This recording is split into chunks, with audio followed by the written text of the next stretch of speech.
Hey guys, my name is Francisco Hernandez, and today's video is a potentially new series that I want to start on my channel called Show and Tell. It's very similar to my Building the Shot series, where I break down everything I can about how a single photo of mine was taken at a photo shoot. But for this new Show and Tell series, the main difference between the Building the Shot and the Show and Tell is that this series is going to have no behind the scenes content, because it's going to be photos that I either took before I shared behind the scenes content, or it's just going to be photos where I forgot to take behind the scenes photos or video. And I'm actually really excited for this series, and I hope you guys enjoy it, because there's a lot of different content that I've never shared because I've just been kind of scared to share photos online without behind the scenes content, because I've been sharing behind the scenes stuff since maybe 2015 and 16, and when I don't take behind the scenes, I feel like I failed and I shouldn't share the images. But definitely let me know if you guys don't care about that, if you care about seeing the photos even if they don't have behind the scenes. But before I share any images, I want to let you guys know that this video is sponsored by Adorama. Adorama is an industry leading retailer that has been serving photography, videography, and audio customers for almost 50 years now. Their motto is everyone is a creator, and they do their best to unleash that creator within us all by providing us with the tools and expertise necessary to get the job done. I personally shop at Adorama for both the great deals on products I use and recommend, but also the great customer service on those products as well. If you find yourself interested in any product that I talk about in today's video, check out the links that will be in the description area below, and be sure to use those links if you decide to order. Unlike my Building the Shot series where you see the photos at the beginning of the video, you're going to start to see the photos when I go into Lightroom here, where you see the beginning of the photo shoot, which is exactly what you're seeing on the screen right now. I took these images that I'm going to be showing you today a little bit more than 5 years ago at the Sony Kando 2.0 event. Sony Kando is just an event where they invite a lot of different creators to create, and sometimes they release a new camera,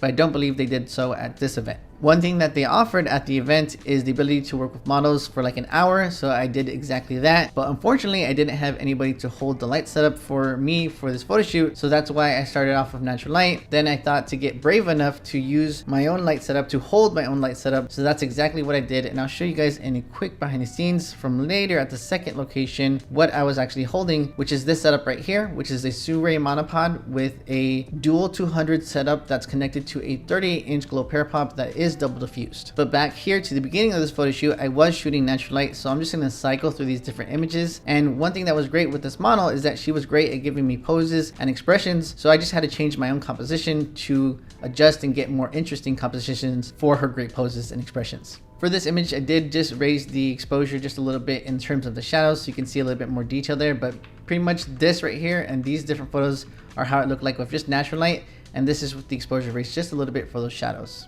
After I took this photo, I felt like the background wasn't quite as interesting as it could be, so I did change to go a little bit to my left, and then I got a different background, which is this one right here, which I felt was much better. Again, the model was great at giving me different poses, so that's exactly what you're seeing in the next images. She was changing her poses, and I was just snapping those poses in my photos. In this photo is a type of headshot kind of photo, and same thing for this photo. And in this photo, I did switch it up back to vertical, but I don't like the highlights that are going on the shoulder and on the nose, but the expression is great and the pose is great. Then I pulled back and took this photo, but again, you start to see the highlights on the nose and on the forehead. So I did tell her to just make sure that she doesn't raise her chin a little bit too much, because then you start to see those highlights. So that's exactly what she did in this photo, and why you don't see the highlights on her nose and on the forehead. In this photo, I finally brought out my off-camera flash and started to use it. And one major difference between this photo and the last natural light photos is that I did change the shutter speed from 1/4000th of a second to 1/8000th of a second. Even though I'm a huge fan of the color of her eyes, because it did go with the rest of the kind of colors that were throughout the image, like the brownish tones, she did close her eyes for this next image, and I still really do like this shot. Then I did switch it up again back to vertical, and I took these two different photos. And then after this photo, for some reason I took a picture of my hand. And I usually do this at my photos whenever I start to kind of time myself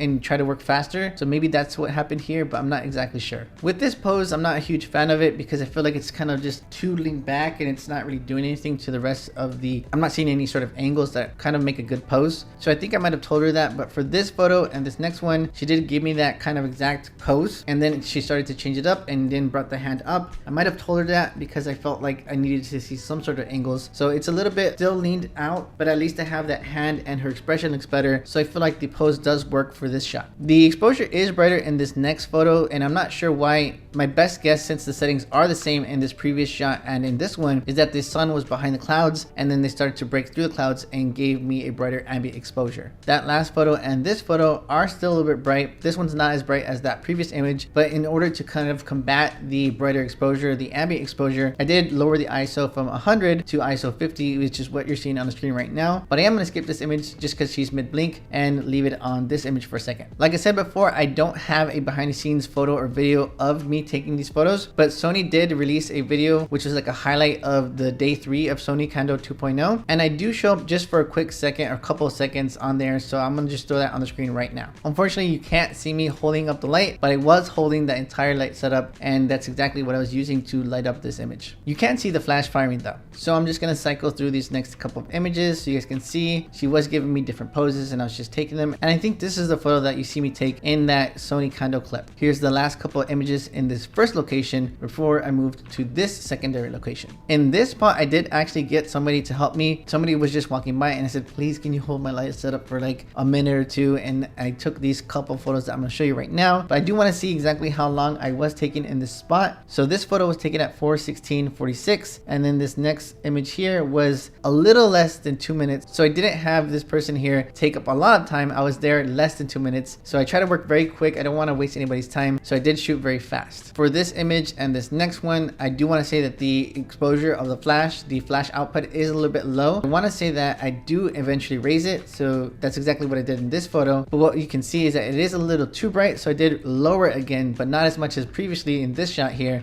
And I got this exposure, which I was happy with. I then took the next couple of images. Again, I was just changing the composition. Her pose was really great. And then I took the next 3 photos here, and I really did like the pose and the mood of these 3 different photos. So I ended up taking a behind the scenes, which you can see right here. And it is a little bit overexposed because I did raise the exposure so you can see the behind the scenes setup, or actually the lighting setup, a lot easier. With this third location, I did start to take natural light photos again because that guy that helped me out in that second location, he wasn't there to help me. So I did take natural light photos, and I'm just gonna cycle through these images. I do like natural light. I have nothing against natural light, and I think a lot of natural light photographers out there are really great at taking natural light, but I'm just not that person. I feel like I need to use off-camera flash to get the results that I really like, that make the subject pop. So that's why I'm gonna just cycle through these images where I took natural light, and then I finally started to use flash here. Just like with that second location, somebody was walking by and asked them, please, can you hold the light for a little bit? Because it was a beautiful location, so I wanted to make sure that I utilized that location and take some photos with off-camera flash, because I felt like, you know, I get the results that I like with off-camera flash. And I want to quickly see how long I asked them to hold the light, because again, I never want somebody to be there forever while I'm taking pictures. So I took this photo at 4:29:36, and then the last photo is at 4:31:55, a little over 2 minutes. And I might as well show you all those images that I took with the off-camera flash while I was wasting their time.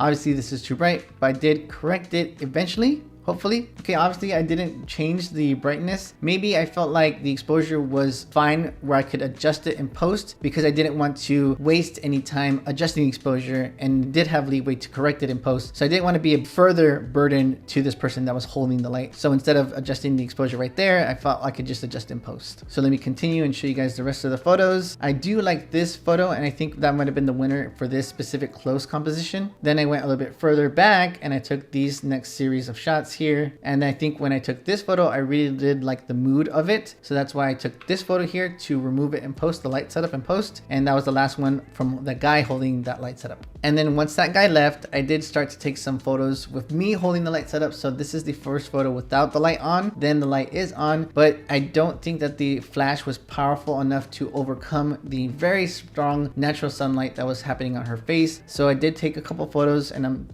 obviously this one's blurry because I was very close, and maybe I had focus wasn't working, or maybe I used the focus wrong. But let me just cycle through these different images so I can show you what it looks like to hand hold the off-camera flash by yourself and shoot with an 85mm, which is, again, is ridiculous. I should have been using like a 35. And I think I did eventually try to use the off-camera flash setup as shade for her, so that's what you might be seeing in these next series of shots, a more even exposure on her, because I was using that setup to act as shade. But of course these images are way too close for me, so that's the main issue that I have with these different photos and why I never shared them online. So I'll just cycle through them again. Here's these natural light photos that, you know, maybe they would look fine edited, but I feel like the overall bad lighting is just not good, so it's no point in editing these photos here where the off-camera flash is not firing. This one here and the next ones where she's sitting, those do look fine enough for me to kind of share and edit, but I just wasn't ultimately super happy with these images, so that's why I didn't really share them online. And of course I didn't have any behind the scenes content for you guys, so that's why I never shared any of these images online, but I will change that and share some of the images when I share this video. And that's pretty much it for this video. I honestly just wanted to share these images that I have never shared with you guys before, and I do like sharing all the images from a photo shoot so you can see my mess ups and all that stuff like that. But if you guys don't want to see this series, or if you do want to see more of this video series where I show you guys a lot of these images that don't have behind the scenes content, let me know in the comment section below. I want to give one last thanks to Adorama for sponsoring this video, because when they do that, it allows me to keep making free content for you guys, so definitely check them out. Take care guys, and I'll see you in the very next video.